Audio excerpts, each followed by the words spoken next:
One. Hello everybody and welcome to another edition of Game Center here on PlayerOne eSports.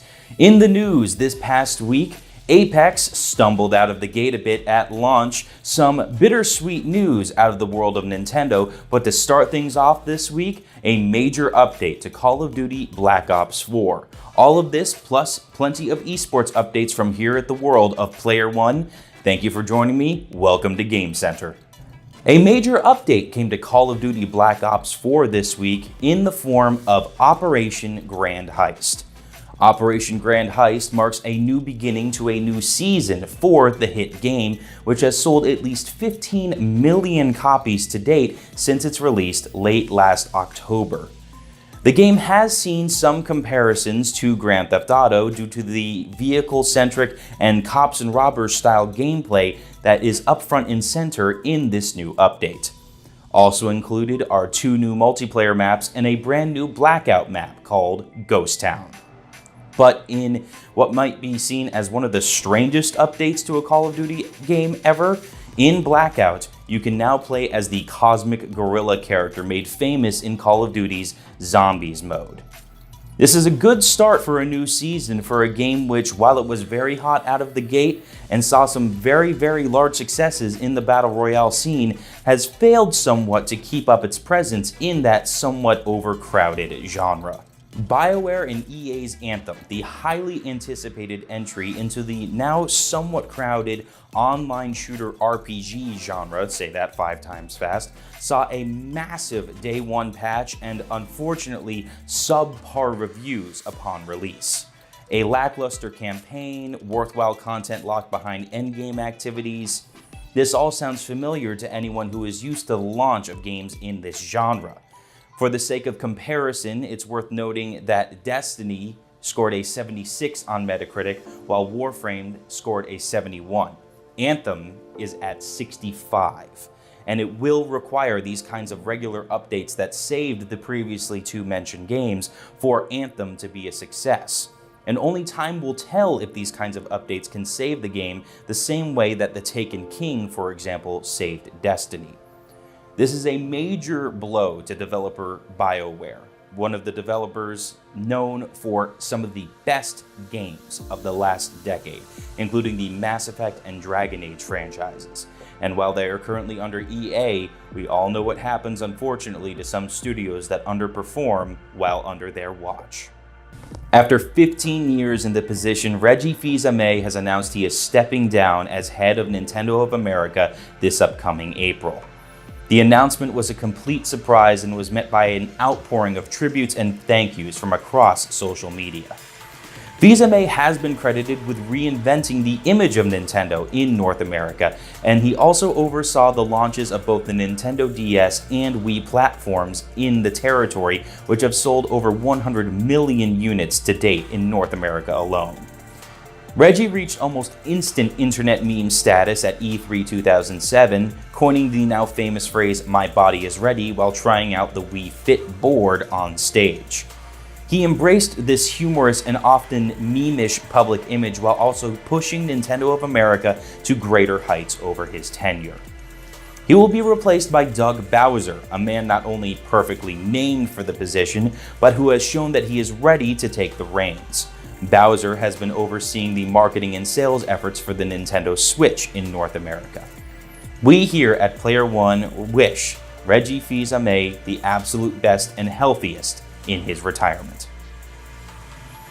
Turning the page now, let's take a look at what happened this week in the world of PlayerOne eSports.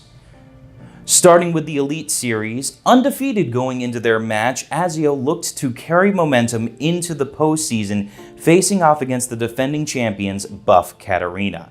Things were going great at the start, but early dominance from Azio ended up fading away by 23 minutes in, where this game became a stalemate.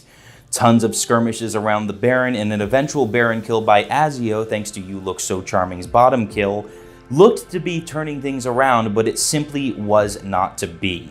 Thanks to a group of huge teamfight victories, Buff Katarina were able to take this one and the Elder Dragon, and eventually the victory, despite losing on kills 27-31.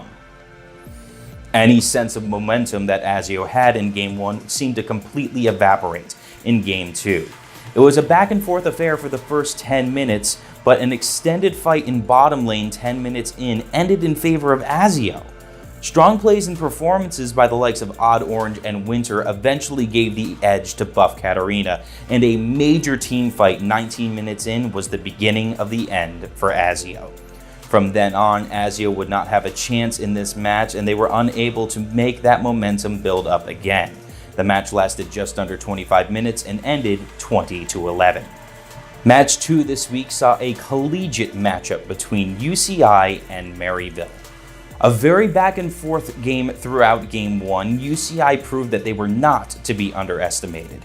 They traded dragons, barons, and team fights, but UCI almost sealed the deal with a surprise attack on base by Frostalicious, but it was simply not to be. An extremely late fight for Baron at 47 minutes in went into the favor of Maryville, and they were not to be denied for the rest of this game. They would take it by a margin of 25-17 kills, with 57,000 damage going over to Maryville's Niles. Things were much different though in game number 2. The first 10 minutes of the match were very tense, but after one huge series of team fights and 6 quick kills for Maryville, Maryville charged up the center lane, took center tower by 14 minutes in, and 2 more towers by 16 minutes in. They dominated the entire match and ended up winning in just under 30 minutes. The kill cow reflected just how different this match was, with the final kills being 17-4. In this week's PUBG solo shootout, things ended up amazingly crowded at the top of the leaderboard. Top 4 placements were actually only separated by 10 points or fewer. 4 Earth would take games 1 and 3 cleanly, but Richie B's strong finishes throughout the top 10 of the entire event left the two tied at 245 points and 5 kills each for first place. Quick Eyes was only 1 kill away from claiming first for himself, finishing with 243 points and 7 kills, earning him a split of the Murder Bear bonus, as Jake also had 7 kills. It's a pretty subdued week for new releases, but there are a few games worth noting. The Dirt franchise has its newest entry with Dirt Rally 2.0 on the 26th, and the sequel to the Smash indie hit Undertale, known as Deltarune, will be coming to the Nintendo Switch on February 28th. Younger gamers also have something to look forward to this week, as the tie-in game for the LEGO Movie 2 will be released on the 26th as well.